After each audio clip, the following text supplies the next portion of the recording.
함께 나누겠습니다. 에스라서 1장 1절부터 11절입니다. 우리 다 같이 일어나실 수 있으면 일어날까요? 우리 하나님 말씀 같이 읽을 때는 우리 다 같이 일어나서 읽도록 하십시다. 우리 한 절씩 말씀 교독합니다. 에스라서 1장 1절입니다. 바사왕 고레스 원년에 여호와께서 예레미야의 입을 통하여 하신 말씀을 이루게 하시려고 바사왕 고레스의 마음을 감동시키심에 그가 온 나라에 공포도 하고 조소도 내려 이르되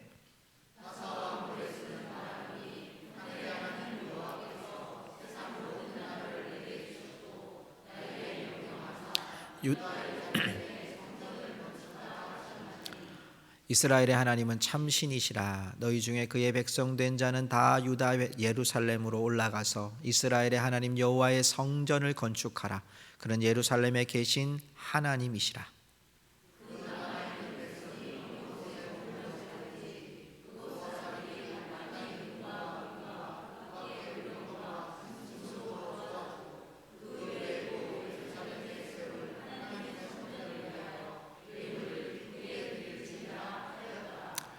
이에 유다와 베냐민 족장들과 제사장들과 레위 사람들과 그 마음이 하나님께 감동을 받고 올라가서 예루살렘에 여호와의 성전을 건축하고자 하는 자가 다 일어나니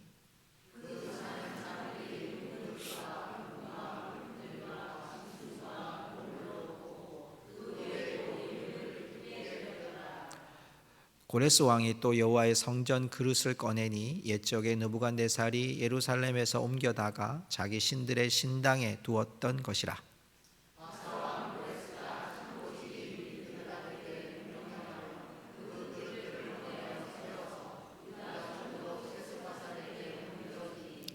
그 수는 금 접시가 30개요 은 접시가 1000개요 칼이 29개요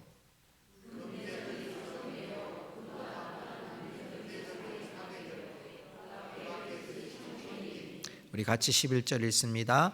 금은 그릇이 모두 5400개라. 사로잡힌 자를 바벨론에서 예루살렘으로 데리고 갈 때에 세스바살이 그 그릇들을 다 가지고 갔더라. 아멘. 자리에 앉으시기 바랍니다.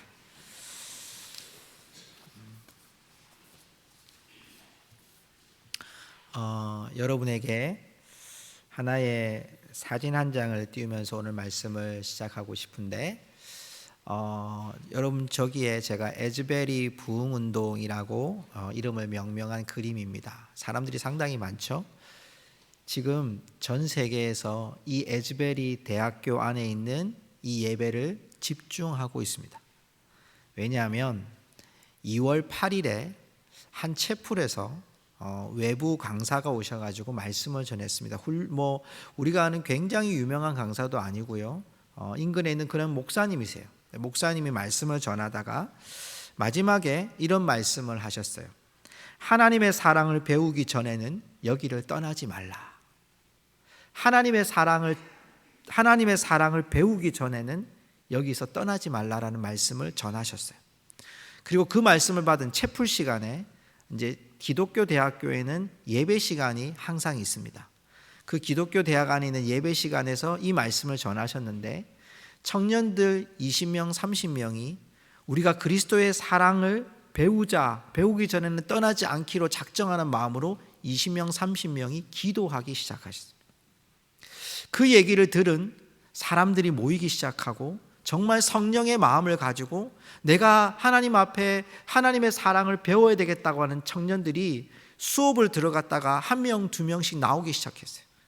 그리고 예배를 드리기 시작했어요. 20명, 30명이 시작했던 예배가 70명, 80명이 되고 700명, 800명이 돼요. 그리고 지금까지 이 예배가 끊어지지 않고 계속 드려지고 있는 부흥의 역사가 지금 미국 에즈베리 대학교에서 전 미국으로, 전 세계로 오늘도 제가 인터넷으로 확인했어요. 예배를 드리고 있어요. 거기를 다녀오셨던 많은 목사님들의 이야기들이 인터넷에 떠오르는데요. 그분들은 그렇게 말하잖아요. 우리가 생각하는 성령의 역사, 뜨겁게 기도하고 또 회개 역사들이 일어나지만 뜨겁게 기도하고 우리가 생각하는 감정적인 부흥이 아니라 사람들이 그냥 찬양하고 예배하고 엎드리고 회개하고 귀신이 쫓겨가고 병이 낫는 역사가 지금 일어나고 있는 거예요. 여러분, 이 부흥의 현장을 여러분 우리가 바라보는 것이 아니라 오늘 우리의 예배의 현장에도 하나님께서 우리 가운데 역사하실 것을 기대하면서 이 예배의 현장에 서 있기를 주님의 이름으로 축복합니다. 우리 함께 옆에 분에게 이렇게 인사합시다. 이제는 우리의 차례입니다. 이렇게 인사할까요? 이제는 우리의 차례입니다. 아멘. 예배는 이런 역사가 일어납니다. 여러분, 오늘 우리가 말씀을 나누고자 하는 에스라서는 제가 부분은 설교한 적이 있지만 에스라서 전체를 설교하는 것은 제가 목회하고 난 후에 처음입니다. 제 마음속에 지난해부터 이 에스라서의 말씀을 전하고자 하는 마음을 하나님 저에게 주셨어요.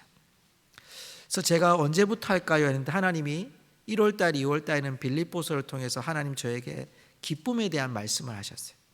그리고 오늘 3월달부터 제가 5월달까지 중간중간에 우리가 다른 또 주일들이 있기 때문에 제가 10장을 매주 한 장씩 말씀을 나누려고 하는데, 이 에스라서의 말씀을 보면서 하나님께서 이 에스라서의 전체적인 주제는 재건하는 거였습니다. 성전을 재건하고 포로로 잡혀갔던 백성들이 하나님이 다시 예루살렘으로 돌아오게 해서 성전을 재건하고 신앙을 재건하는 그러한 성경입니다. 그래서 저는 오늘 이 말씀을 통해서 우리의 거듭난 신앙이 다시 우리 안에서 재건되는, 믿음이 다시 세워지는 거듭난 생명으로 일어나는 교회가 되고 우리 성도들이 되기를 바라는 마음으로 이 에스라서의 말씀을 전하려고 합니다. 여러분이 에스라서를 우리가 이해하려면 큰 역사적인 배경들을 좀 볼 필요가 있습니다. 제가 준비한 그림을 하나 보여드릴게요. 첫 번째 그림이 주전 740년경의 그림인데요. 여러분, 빨간색으로 표시되어 있는 이 부분이 우리가 지금 알고 있는 남유다, 북이스라엘 지역에 그 땅에 있었던 740년경에는 거기에 나라가 있었어요. 남유다 또 북이스라엘. 그런데 이 땅이 바벨론이라는 나라로 이제 나라가 바벨론이 침공을 하게 됩니다. 바벨론이란 제국이 원래 이 아수르와의 전쟁을 하고 난 후에 이들이 유다와 이스라엘을 무너뜨리는데 아수르가 이스라엘을 무너뜨려요. 근데 바벨론은 유다를 무너뜨리면서 애굽으로 전진하는 가운데 유다라는 작은 나라, 이스라엘이라는 나라를 침공해서 그들의 포로로 잡혀가요. 그래서 그들이 바뀌어진 대로, 제가 화살표로 여러분 잘 보시면 빨간색 화살표는 이제 북왕국 이스라엘에서 넘어가는 것이고요. 아래쪽에 보면 파란색으로 되어 있는 부분이 3차에 걸쳐서 이스라엘 백성들이 바벨론 포로로 잡혀갑니다. 그것이 나라가 멸망하는 주전 586년 전부터 이미 600년부터 바벨론이 침공을 하고 있었기 때문에 나라가 3번이나 끌려가게 됩니다. 여러분, 그 끌려간 사람들 중에 우리가 잘 아는 사람이 다니엘이에요. 여러분, 이런 바벨론 포로로 잡혀갔던 백성들, 바벨론으로 완전히 끝났던 이 나라를 하나님이 페르시아, 바사왕 고레스가 이제 페르시아라고 하는, 여러분이 지금 보시는 그 지도에 파란색으로 큰 틀을 잡고 있는 이 페르시아라는 나라가 바벨론을 무너뜨려 버립니다. 그리고 오늘 우리가 보는 고레스 왕이 나와요. 자, 다음 분이 볼까요? 여러분 보시면 화살표가 다시 이스라엘로 돌아가는 걸 보게 돼요. 그것이 3차의 귀환을 통해서 이스라엘 백성들이 예루살렘으로 돌아가요. 그러니까 오늘 우리가 맞이하는 에스라서는 이렇게 돌아가는 귀환의 얘기가 적혀 있는 것이 에스라서고요. 그 고레스 왕을 그림 이미지로 제가 따왔는데 저렇게 잘 생겼습니다. 고레스 왕의 모습이에요. 옆모습인데요. 이 고레스 왕이 예루살렘으로 다시 이 백성들을 옮기는 이야기가 오늘 이 에스라서에 담겨져 있습니다. 놀라운 사실은 여러분, 이 사실을 하나님께서 이제 개입하셨던 사실들을 우리가 보게 되는데, 오늘 본문 말씀으로 한번 돌아가 보겠습니다. 오늘 본문 말씀 우리 1절을 한번 보도록 하십시다. 자, 1절의 말씀에 보면 우리 앞에 말씀 잠깐 한번 읽어볼까요? 같이 읽겠습니다. 바사왕 고레스 원년에 여호와께서 예레미야의 입을 통하여 하신 말씀을 이루게 하시려고. 자, 여기까지. 여러분이 짧은 두 구절이지만 엄청난 하나님의 역사의 소용돌이가 있었습니다. 왜냐하면 주전 586년에 이스라엘이 멸망을 하고 유다가 멸망을 합니다. 그리고 많은 사람들이 포로로 잡혀가게 됩니다. 제가 오늘 아침에 말씀을 우연히 제가 성경 통독을 하는 부분이 열왕기상 열왕기하였는데 열왕기하를 마치는 부분에 하나님의 말씀 가운데 이스라엘 백성의 많은 사람들이 끌려가는 것을 보게 됐어요. 그러니까 어떤 자들만 남았냐면 미천한 자들만 남기고 다 데리고 가요. 군사들, 똑똑한 사람들, 또 힘을 쓸 수 있는 사람들은 다 데리고 가는 거예요. 여러분, 이러한 상황 속에서 남유다는 멸망했고 나라는 멸망했고 하나님 앞에 우상 숭배를 했던 이스라엘은 멸망한 거예요. 이제는 끝이에요. 그런데 하나님이 예레미야를 통해서 하셨던 하나의 약속이 있어요. 그게 뭐냐면 예레미야 25장 12절과 13절에 보면 여호와의 말씀이니라 70년이 끝나면 이렇게 돼. 하나님이 예레미야에게 말씀한 거예요. 예레미야는 이렇게 멸망하는 남유다의 선지자였습니다. 나라가 멸망하는 것을 눈으로 목도하던 선지자였는데 그 선지자에게 하나님이 하신 말씀이 70년 후에 내가 70년이 끝나면 바벨론 왕과 갈대아인의 땅을 그 죄악으로 말미암아 벌하여 영원히 황폐하게 할 거다. 곧 예레미야가 모든 민족을 향하여 예언하고 이 책에 기록한 나의 모든 말을 그 땅에 임하게 하리라고 하는 하나님의 약속이 오늘 에스라서 1장 1절에 나오는 하나님께서 예레미야를 통해서 이루시는 하나님의 역사. 오늘 말씀 보니까 예레미야의 입을 통하여 하신 말씀을 이루게 하시려고 예레미야를 통해서 말씀하신 25장 12절과 13절에 70년 만에 돌아오겠다는 70년 만에 바벨론을 무너뜨리겠다는 하나님의 약속이 예레미야를 통해 선포되고 그것이 이루시기 위해서 하나님이 이 일을 하신 거예요. 놀랍게도 여러분, 성경은 이 사실을 우리에게 보여줘요. 요시야 왕 때라고 하는 그 열왕기에 보면 요시야 왕이라고 하는 왕이 나오는데 아주 어린 나이에 왕이 돼요. 근데 그 왕의 마지막에 안타까운 전쟁이 일어나요. 그 전쟁이 갈그미스라는 전투인데 거기에 이 요시야가 나가가지고 나오지 말라고 하는데 나갔다가 결국 나라가 어려움을 당하게 돼요. 여러분, 그것이 역사적인 현장 가운데 있거든요. 바벨론이 무너뜨리는 그 현장 가운데서도 하나님이 고레스 왕을 이 하나님의 약속 가운데서 고레스를 이 땅 가운데 부으신 거예요. 자, 오늘 말씀 다시 본문 1절로 가보면 하나님께서 바사왕 고레스 원년에 여호와께서 예레미야 입을 통하여 하신 말씀을 이루게 하시려고 바사왕 고레스의 마음을 감동시키시매. 여러분, 이 감동은 마음의 감정으로만 표현되지 않아요. 여기 감동이란 말은요, 굉장히 특별한 은혜를 고레스에게 주셨다는 거예요. 그냥 감동하는 게 아니라 하나님이 적극적으로 고레스한테 개입을 하셔서 주관하신 증거가 있는 그러한 고레스에게 하나님이 감동을 주심으로 이 일들이 시작되어져요. 역사적으로 보면 정책적으로 이 바사라는 나라는 바벨론하고 좀 다르게, 페르시아는 바벨론하고 다르게 바벨론은 어떤 정책을 썼냐면 전부 다 포로들을 자기 나라로 데리고 오는 정책을 썼어요. 그런데 이 바사 제국, 페르시아 제국의 고레스 왕은 자치를 허용하는 정책을 썼어요. 이건 이스라엘뿐만 아니라 모든 민족, 우리가 바벨론 때문에 페르시아로 인해서 포용됐던 속국으로 됐던 나라들을 너희들은 다 각기 나라와 민족으로 다 자유롭게 살아라. 대신 우리를 섬겨라, 이거였어요. 물론 그렇습니다. 그런데 이 역사의 흐름 가운데 고레스라고 하는 이름이 성경에 예레미야보다도 먼저 있었던 이사야 선지자에게 나와요. 한번 볼까요? 이사야 44장 28절에 보면 고레스에 대하여 이르기를 내 목자라 그가 나의 모든 기쁨을 성취하리라 하며 예루살렘에 대하여 이르기를 중건되리라 하며 성전에 대하여는 내 기초가 놓여지리라 하는 자니라. 자, 여러분, 이 말씀 고레스는요, 이사야가 이 말씀을 전파한 시대는 주전 690년이에요. 뭐 계산하지 않아도 괜찮아요.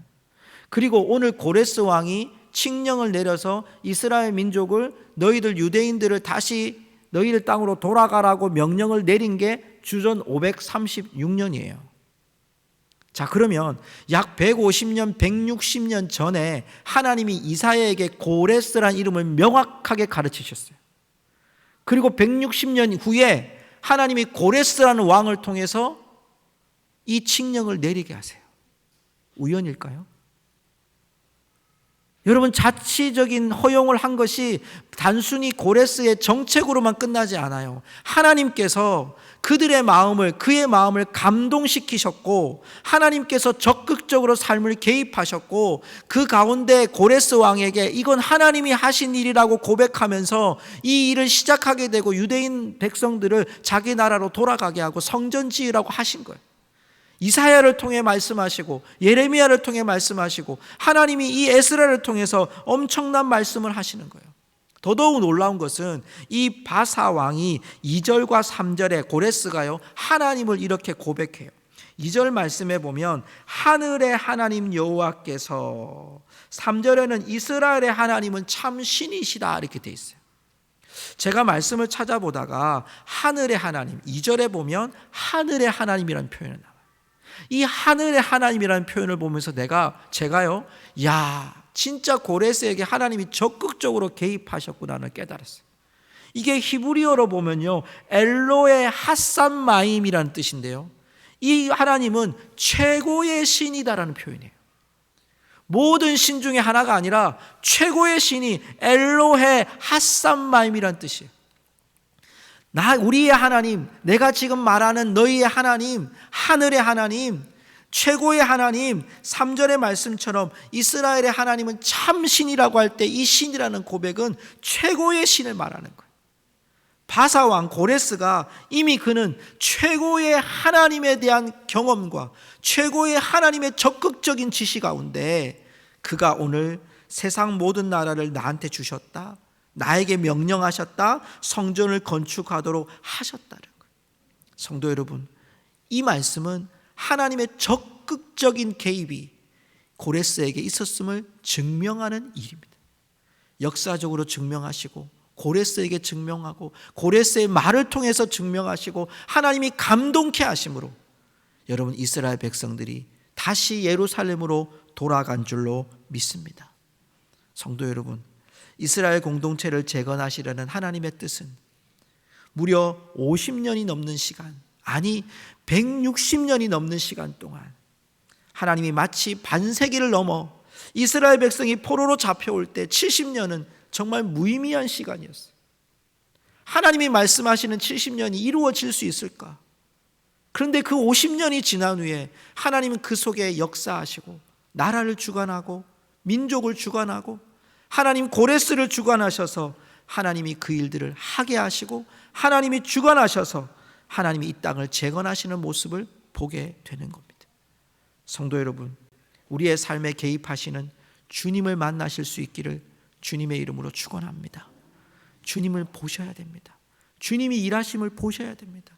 하나님 어디 계십니까? 하나님 뭐 하고 계십니까? 하나님 이런 전쟁 가운데, 이런 굶주림 가운데, 이런 고통 가운데, 나의 이런 아픔 가운데 하나님은 어디 계십니까가 아니라 하나님은 지금도 운행하고 계시고 그 약속을 주관하고 계심을 여러분 주 안에서 믿으시기를 주의 이름으로 축원합니다. 여러분, 그 하나님이 이제 어떻게 움직이십니까? 4절의 말씀에 보니까 하나님이 백성들을 움직이시는데 이스라엘의 남은 백성들에게, 함께 거주하는 백성들에게 선포합니다. 백성들아 도와주라고 그럽니다. 오늘 본문 말씀 4절의 말씀에 보면 이런 말씀이 있죠. 그 남아있는 백성이 어느 곳에 머물러 살든지 그곳 사람들이 마땅히 은과 금과 그 밖의 물건과 짐승으로 도와주고 그 외에도 예루살렘에 세울 하나님의 성전을 위하여 예물을 기쁘게 드릴지니라 하였더라 그랬어요. 자, 무슨 말이냐면 백성들한테 명령을 하는 거예요. 너희 주위에 유대인들이 있느냐? 너희 중에 돌아갈 자들이 있느냐? 그들에게 너희들 은과 금을 다 주라는 거예요. 예루살렘에 올라갈 성전 짓는 그 기물들을 너희는 다 주라는 거예요. 고대군동 지역에 피해를 입은 민족들에게 여러분 그 피해를 입은 민족들이 떠날 때는 보상을 반드시 해야 되는 법이 있었습니다. 그러니까 지금 고레스 왕은 그 법을 근거로 해서 돌아가는 이스라엘 백성들에게 은금을 주고 성전을 지을 수 있는 그러한 것들을 너희가 주라는 거예요. 근데 제가 여기 메시지 성경에 보니까요, 하나님의 성전에 바칠 은금, 연장, 짐 싣는 동물과 함께 자원 예물로 주어서 보내도록 하여라 이렇게 되어 있어요. 그러니까 이 백성들에게 무슨 말입니까? 사면에 있는 모든 사람들이 도와주는데 돕는 원칙이 아니라 자원에서 하나님의 성전에 드릴 수 있는 예물로 드리라는 거예요. 이걸 여러분 오늘 말씀 6절에 보니까요, 이 말씀 속에 그 사면 사람들이 은그릇과 금과 물품들과 짐승과 보물로 돕고 그 외에도 예물을 기쁘게 드렸더라 이렇게 돼 있어요. 그 사면 사람들이라고 하는 단어가요, 히브리 단어로 너무 우리 마음속에 이렇게 와닿는 단어예요. 딱 한 단어예요. 한번 따라 합시다. 콜. 히브리어로 콜이에요. 영어 콜이 아니라. 근데 영어로도 우리 할 수 있겠죠. 예.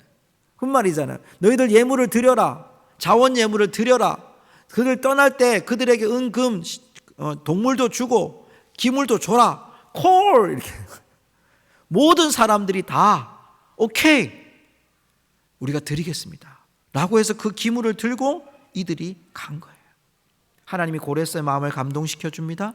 하나님께서 그 백성들의 마음을 감동시켜 줍니다. 그리고 오늘 말씀 5절에 보니까 이제 이스라엘 백성들의 마음을 감동시켜 줘요. 우리 5절 말씀 한번 읽어볼까요? 5절 말씀 같이 읽습니다. 이에 유다와 베냐민 족장들과 제사장들과 레위 사람들과 그 마음이 하나님께 감동을 받고 올라가서 예루살렘에 여호와의 성전을 건축하고자 하는 자가 다 일어나니. 아멘. 이 말씀이 굉장히 이 본문 말씀 가운데 중요한 말씀이에요. 왜냐하면 자 여기 보십시오. 유다와 베냐민 족장들과 제사장들과 레위 사람들과 그 마음이 하나님께 감동을 받고, 똑같은 단어예요. 감동. 하나님이 적극적으로 개입하시고 하나님을 경험하게 하신 그 감동을 받은 자들이 일어나는 거예요. 이 말은 여러분 50년 동안 기다렸던 자들이라. 50년 동안 하나님의 말씀이 70년 만에 이루어질 걸 기다렸던 자들이 누굽니까? 유다와 베냐민 족장들과 제사장들과 레위 사람들과 하나님께 감동을 받은 사람들이라고 했어요. 저는 이 말씀을 묵상하면서 야, 그러면 50년 동안 내가 유다 지파다, 베냐민 지파다, 제사장이다, 레위 사람이다, 나는 유대인이다, 나는 하나님의 백성이라는 것을 잊지 않고 살았다는 거예요. 제가 이렇게 문헌을 보니까요, 예레미야의 70년 예언에도 불구하고요, 세 부류가 있었어요. 포로로 잡혀왔는데 잡혀오기 전에 애굽이라는 나라로 도망간 사람들이 있었습니다. 살고자. 그게 예레미야 44장 14절에 보면 이 사람들이 애굽으로 가서 애굽에서 살려고 하는 자들이 있었어요. 보세요. 애굽 땅에 들어가서 거기에 머물려 살려는 유다의 남은 자 중에 이렇게 돼 있어요. 이런 자들이 애굽으로 간 자들이 있다는 거예요. 또 한 부류는 뭐냐면 포로로 잡혀왔어요. 근데 잡혀와서 살려고 하니까 바벨론화되어야 되는 거예요. 바벨론의 신을 섬겨야 되고 바벨론 사람들과 결혼을 해야 되고 바벨론에 있는 문화에 적응하고 살아야 되니까 하나님을 잊어버리고 사는 거예요. 아니, 하나님과의 관계를 끊고 사는 거예요. 왜냐니까 내가 살아야 되니까. 유대인으로 살려면 포로로 잡혀야 되니까 어떻게든 내 신분 세척을 하든 신분이 상승하든 하려면 이 바벨론 사람들하고 뭔가 관련이 있어야 될 거 아니에요. 그러니까 결혼도 하고 그 사람들의 문화에 접하고 그렇게 살아가는 사람의 두 번째 부류가 있는 거예요. 그렇게 살 수밖에 없었겠죠. 그런데 여러분, 오늘 말씀 5절에 있는 자들, 유다, 베냐민 족장들, 제사장들, 레위 사람들, 그리고 마음에 감동된 사람들이 올라가요. 제가 문헌을 살펴보니까요, 오늘 제가 아침에 읽었던 그 말씀을 보니까 끌려간 사람들이, 일할 수 있는 사람들, 군사들, 젊은이들 다 끌고 갔는데 몇 명을 끌고 갔냐면 200만 명을 끌고 갔어요. 놀랍죠? 200만 명이 끌려갔는데 그 중에 성전 짓겠다고 아까 우리가 1차, 2차, 3차에 귀환이 있었잖아요. 귀환으로 돌아온 사람은 불과 5만 명밖에 안 됐어요. 무슨 말입니까? 200만 명의 수많은 믿음의 사람들이었던 자들, 유대인이든 하나님의 백성이었던 자들은 어쩌면 자기가 살아야 될 인생 가운데서 애굽으로 가야 했고 그냥 바벨론에 융화됐던 사람들이에요. 하나님의 약속에 대해서는 내가 지금 약속에 대한 소망보다는 내가 살아야 된다고 하는 의지 때문에 바벨론화되고 바벨론 사람처럼 살고 애굽 사람처럼 이집트 사람처럼 살았다는 거예요. 그런데 그 중에 하나님의 성전을 짓겠다고 나는 하나님의 약속을 믿고 살아갔던 사람은 불과 5만여 명밖에 되지 않았다는 거예요. 무슨 말씀을 드리고 싶었던 건가? 성도 여러분, 이 남은 자의 숫자는 오늘 말씀이 나왔던 이 5절에 이에 남은 사람들, 그 유다와 베냐민 족장들과 제사장들과 레위 사람들과 그 마음이 하나님께 감동을 받고 나왔던 이 사람들은 남은 자예요. 이 남은 자들이 누구예요? 약속에 꺾이지 않는 믿음으로 살았던 자들이라는 거예요. 저는 이 말씀을 보면서 그런 생각을 했어요. 여러분, 이 바벨론에서 예루살렘까지 거리가 얼마나 되냐면 우리가 말은 쉽게 해요. 도시에서 도시로 가는 것처럼. 그런데 여러분, 약 1,500km쯤 됩니다. 이럴 때는 좀 놀래 주셔야 되는 건데 1,500km를 안 걸어보셨죠? 이게 당시로 보면 4개월이 걸리는 거예요. 여러분, 우리가 익숙한 땅을 떠나는 것만 해도 이사 갈 때 어떻습니까? 내가 익숙한 곳에 사는데 좀 익숙하지 않는 곳에 가는 것도, 우리가 버스 타고 가는 것도, 차 타고 가는 것도 내가 이 땅을 어떻게 살았는데, 몇 년을 살았는데 이러면서 돌아보는데 50년 이상을 살았단 말이에요. 비록 포로로 잡혔어요. 그런데 저도 고민할 것 같아요. 50년을 살았으면 자식이 있을 거고 내 생활 터전이 있을 건데, 여러분, 그리고 이스라엘 민족에서 거기서 포로로 잡혀온 사람은 최소한 10살에서 20살만 돼도 50년이 지났으면 70세, 80세가 된 거예요. 우리 여기 어르신들 많지만 여러분 어떻습니까? 여러분의 나이가 70세, 80세가 됐는데 나는 이제 새로운 땅을 향하여 도전해보리라. 쉽지 않습니다, 여러분. 그냥 있어야죠. 어디 갑니까? 그런데 하나님 앞에서 이 백성들이 하나님의 약속을 붙들고 4개월이라는 여정을 마다하지 아니하고 하나님의 성전 짓겠다고, 여러분 이 말씀을 우리가 계속 에스라 말씀을 읽어보면요, 성전 짓는 일이 쉽지 않아요. 그냥 가면 뚝딱 짓는 게 아니라 옆에 대적들이 못하게 방해하고요, 백성들이 이것 때문에 갈등하고요, 돈 문제 때문에 어려움을 만나고요, 또 지도자들 죽이려고 하고요, 그 안에 수많은 신앙의 갈등들이 일어나는 거예요. 근데 그걸 마다하지 않고 가겠다는 거예요. 여호와의 성전을 짓기로 하겠다는 거예요. 무너진 성전 바라보면서 다시 성전 짓겠다고 5만 명이 일어나서 가는 거예요. 이들이 누구냐면 남은 자들이에요. 성도 여러분, 이 말씀은 저는 묵상하면서 구원받는 우리가 남은 자라는 사실을 깨닫게 돼요. 성도 여러분, 구원받은 자는 하나님의 약속을 붙드는 이 땅에 그리스도인들은 남은 자인 줄 믿습니다. 우리가 남은 자라는 거예요. 우리는 어떤 자예요? 그냥 예수 믿고 우리가 이 땅에서 형통하고 잘 되는 자들로 이 땅을 살아가는 게 아니라 우리는 그 꺾이지 않는 약속을 붙들고 오늘을 사는 자예요. 그 약속이 이루어질 때까지 1,500km를 걸어가는, 광야의 길을 걸어가는 바로 그런 자들이에요.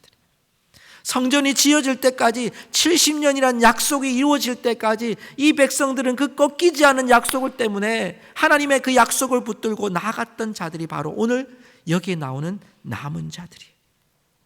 성전의 재건은 곧 우리에게 다시 오실 예수 그리스도를 바라보는 믿음 가운데 살아가는 것이 바로 오늘 우리가 바라보는, 다시 서야 될 다시 서야 될 약속 앞에 서는 믿음이라는 거예요.